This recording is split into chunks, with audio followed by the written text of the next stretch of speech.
मैं डॉक्टर निशी सिंह, सहायक प्राध्यापक समाजशास्त्र, शासकीय माता शबरी नवीन कन्या महाविद्यालय बिलासपुर। मुझे आपसे प्रथम पेपर के 4th सेमेस्टर के प्रथम पेपर के चौथे यूनिट के पहले टॉपिक के बारे में चर्चा करनी है। इस टॉपिक का नाम है मार्क्सवादी या संघर्षवादी परिप्रेक्ष्य। समाज की या सामाजिक व्यवस्था के अध्ययन करने की दो पद्धतियाँ रही, दो दृष्टिकोण प्रचलित रहे। एक तो संरचनात्मक प्रकार्यात्मक दृष्टिकोण और दूसरा संघर्षवादी दृष्टिकोण। संघर्षवादी दृष्टिकोण को सामने लेते हुए अध्ययन करने वालों में कार्ल मार्क्स प्रमुख हैं और ये परिप्रेक्ष्य ये मानता है कि आधुनिक समाज तनाव से और संघर्ष से आक्रांत है और सामाजिक जीवन सामान्य सहमति न होकर असहमति, प्रतिस्पर्धा और संघर्ष पूर्ण होता जा रहा है। आज संघर्ष का समाजशास्त्र इसी परिप्रेक्ष्य को लेकर अपना अध्ययन करता है। George Simmel, Coser, Karl Marx, Dahrendorf, Collins, Bagehot, W.J. Sumner और ओपनहीमर, इन विद्वानों ने इस दृष्टिकोण को अपना समर्थन प्रदान किया है। मार्क्सवादी परिप्रेक्ष्य का अर्थ है कि समान उद्देश्यों या लक्ष्यों को प्राप्त करने के लिए समूहों के बीच पाए जाने वाला संघर्ष। इस परिप्रेक्ष्य में समन्वय या एकता का अध्ययन नहीं किया जाता, बल्कि परिवर्तन का अध्ययन किया जाता है और ये वस्तु स्थिति को या वास्तविकता को देखने का एक ऐसा दृष्टिकोण है जिसके द्वारा संघर्ष को समझने का प्रयास किया जाता है। लुइस ए पोजर ने इसको परिभाषित करते हुए कहा है कि स्थिति, शक्ति और सीमित साधनों के मूल्यों और अधिकारों के लिए होने वाले संघर्ष को भी सामाजिक संघर्ष कहा जाता है। संघर्ष परिप्रेक्ष्य को हमारे सामने 3 प्रमुख रूपों में प्रस्तुत किया गया है, जिसमें पहला है संघर्ष रूपावली के रूप में। इसका तात्पर्य है कि समाज में रहने वाले विभिन्न व्यक्तियों या समूहों सीमित साधनों पर अधिकार प्राप्त करने के लिए प्रतिस्पर्धा और संघर्ष में लगे रहते हैं। साधन सीमित हैं, उसको प्राप्त करने वाले व्यक्तियों की संख्या, समूहों की संख्या ज़्यादा है। दूसरा, संघर्ष प्रघटना की व्याख्या के रूप में। इसमें ये तर्क स्वीकार किया गया है कि समाज में संघर्ष स्थानीय स्तर पर होते हैं और इसके कारणों का पता लगाया जा सकता है। तीसरा, संघर्ष एक कार्यप्रणाली के रूप में। इसमें संघर्ष को एक राजनीतिक दांव पेच के रूप में स्वीकार किया जाता है। विचारों के मतभेद के बावजूद समाजशास्त्रियों ने संघर्ष को 2 प्रमुख श्रेणियों में विभाजित किया है। एक तो अंतरजात संघर्ष। इस प्रकार के संघर्ष का स्रोत समाज के भीतर ही विद्यमान रहता है और कॉन्टे और सोरोकिन जैसे समाजशास्त्रियों ने इस पर बल दिया है। अभीष्ट के वितरण को लेकर संघर्ष, जिस पर मार्क्स, मोस्का और मिल्स ने बल दिया है। डेहरनडॉर्फ ने भी इसी बात पर बल दिया, अंतरजात संघर्ष पर। फिर दूसरा है बहिर्जात संघर्ष, और ऐसे संघर्ष का स्रोत समाज से बाहर होता है, जैसे 2 राष्ट्रों के बीच होने वाला युद्ध। एम फ्रांसिस अब्राहम ने समाजशास्त्रीय परंपरा में 6 प्रकार के भिन्न संघर्ष परिप्रेक्ष्यों का उल्लेख किया है, जिसमें पहला है फ्रैंकफर्ट स्कूल और विवेचित परिप्रेक्ष्य। ये परिप्रेक्ष्य 9 मार्क्सवादियों के द्वारा प्रस्तुत किया गया, जो रूढ़िवादी मार्क्सवाद से भिन्न हैं। ये विद्वान हीगल और मार्क्स की प्रारंभिक कृतियों और मैक्स वेबर और कार्ल मैनहीम के समाजशास्त्री विश्लेषणों उनके विचारों का विश्लेषण करने पर बल देते हैं। दूसरा है नवीन तथा अतिवादी समाजशास्त्र। इसके समर्थक मजबूत या सबल की अपेक्षा कमजोर, शोषित वर्गों के हितों की अपेक्षा जन समूहों के अधिकारों को समर्थन देते हैं। वे स्वहित को त्यागने की बात करते हैं। तीसरा है द्वंद्वात्मक समाजशास्त्र।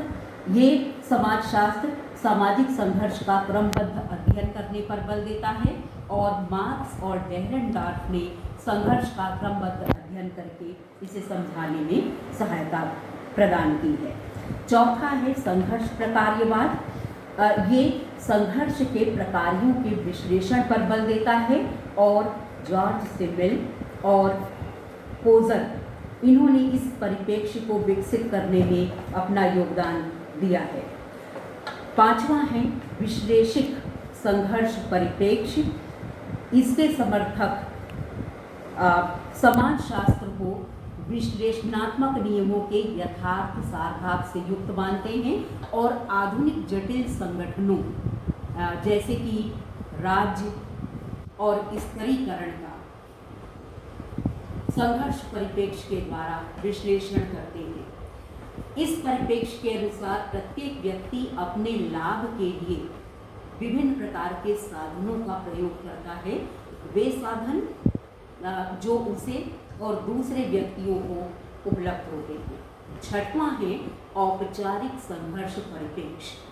औपचारिक संघर्ष परिप्रेक्ष्य गठबंधन या सह संबंध के सिद्धांत और क्रीड़ा के सिद्धांत को भी संघर्ष परिप्रेक्ष्य में सम्मिलित करने पर बल देता है। क्रीड़ा सिद्धांत को संघर्ष का विज्ञान कहा जाता है। गठबंधन ये आधुनिक युग की प्रमुख विशेषता बन गए हैं। मार्क्सवादी परिप्रेक्ष्य की प्रमुख मान्यताएं कौन कौन सी हैं? डेहरेनडॉर्फ ने संघर्ष या मार्क्सवादी परिप्रेक्ष्य को अनिवार्य सामाजिक तथ्य बताया है। इनके अनुसार संघर्ष परिप्रेक्ष्य में 4 प्रमुख मान्यताएं पाई जाती हैं, जिसमें पहला है प्रत्येक समाज सदैव परिवर्तन की प्रक्रिया के अधीन रहता है, अतः सामाजिक परिवर्तन सर्वव्यापी है। दूसरी मान्यता है प्रत्येक समाज सदैव मतभेद तथा संघर्ष प्रदर्शित करता है, इसलिए संघर्ष सर्वव्यापी है। तीसरी बात, समाज का प्रत्येक तत्व इसके विघटन और परिवर्तन के लिए योगदान करता है। और चौथी बात है प्रत्येक समाज कुछ सदस्यों पर अन्यों के द्वारा बाध्यकारिता पर आधारित है। अर्थात समाज में कुछ सदस्य ऐसे होते हैं जो दूसरों पर बाध्यता मूलक प्रभाव डालते हैं और उनके हिसाब से कार्य करना जो निम्न परिस्थिति पर आसीन लोग हैं उनके लिए अपने अस्तित्व को बनाए रखने के लिए आवश्यक हो जाता है। जो मार्क्सवादी परिप्रेक्ष्य है उसकी अगर हम आलोचनात्मक व्याख्या करें तो हम ये पाते हैं कि इसने केवल एक ही दृष्टिकोण या एक ही पक्ष पर बल दिया है, वो है संघर्ष।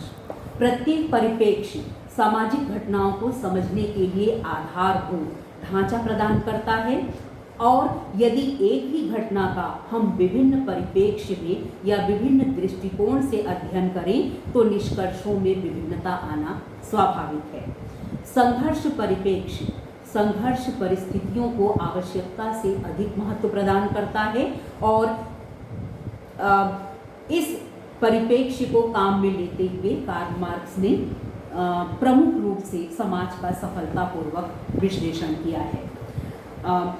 भारतीय समाज में हालांकि संघर्ष परिप्रेक्ष्य के द्वारा अधिक अध्ययन नहीं हुए हैं, तो इसलिए भारतीय समाज के संदर्भ में इसकी उपयोगिता और व्यवहारिकता के बारे में निश्चित रूप से कुछ कह पाना कठिन है। अधिकांश भारतीय विद्वानों ने अध्ययन के प्रथम परिप्रेक्ष्य संरचनात्मक प्रकार्यात्मक परिप्रेक्ष्य को ही अपने अध्ययन के लिए अपनाया है। संघर्ष परिप्रेक्ष्य की उपयोगिता हालांकि वर्तमान परिप्रेक्ष्य में बढ़ती चली जा रही है।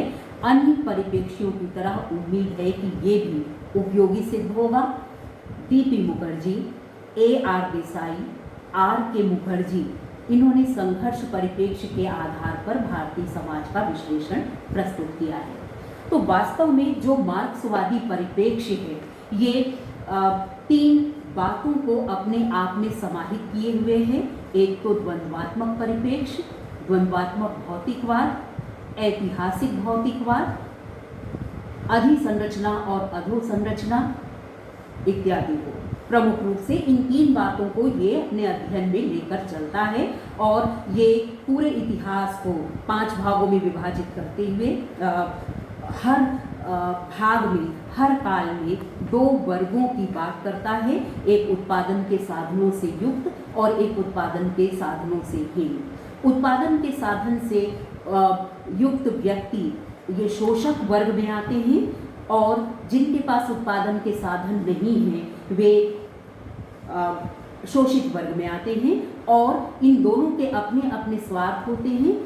हर वर्ग अपने स्वार्थ की अधिकतम पूर्ति चाहता है और इस हिसाब से दोनों संघर्षरत रहते हैं। तो संपूर्ण इतिहास को मार्क्स ने वर्ग संघर्ष का इतिहास कहा और इन्होंने अंत में ये कहा कि एक दिन ऐसा आएगा जब विश्व के सभी श्रमिक एक होंगे और ये अपने अधिकारों की प्राप्ति के लिए जो पूंजीपति हैं उनको उखाड़ फेंकेंगे और उत्पादन के साधनों का समाज के सभी व्यक्तियों में समान रूप से वितरण होगा।